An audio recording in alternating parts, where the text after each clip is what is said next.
আজকে সকালবেলা ভাইয়া তাজা ফ্রেশ গরুর মাংস নিয়ে আসছে ভাইয়া।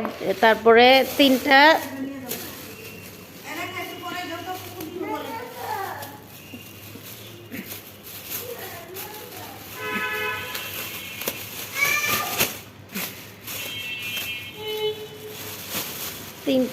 কক মুরগি আনছে, এই যে বেড়ারা কাটছে, ময়লা পড়ে লাইছে।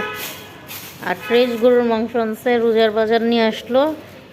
রোজার মধ্যে আমরা মাছটা খাওয়াই পড়ে না, মাংসই খাওয়া পড়ে।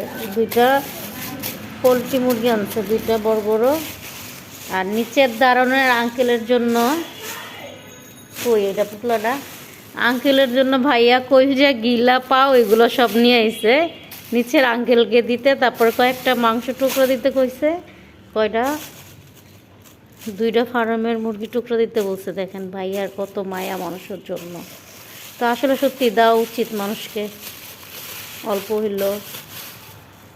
আর আঙ্কেলটা অনেক একটু গরিব, এর জন্য। তো কেমন হয়েছে গোশগুলো? তো মাশাল্লাহ মাশাল্লাহ খুব সুন্দর হয়েছে। হেইয়া বড় একটা আড্ডি দিচ্ছে।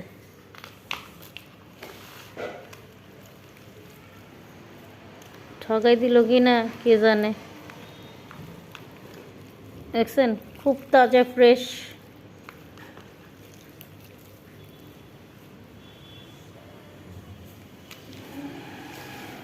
সকালে ভোরে যেয়ে ভাইয়া বাজার নিয়ে আসছে, অনেক দূরের থেকে আনতে হয় সেটা। তারপরে দুঃখের বিষয়ে গ্যাস নাই, চুলায় সিলিন্ডার গ্যাস তো হয়, দেখেন একটুও নাই গ্যাস।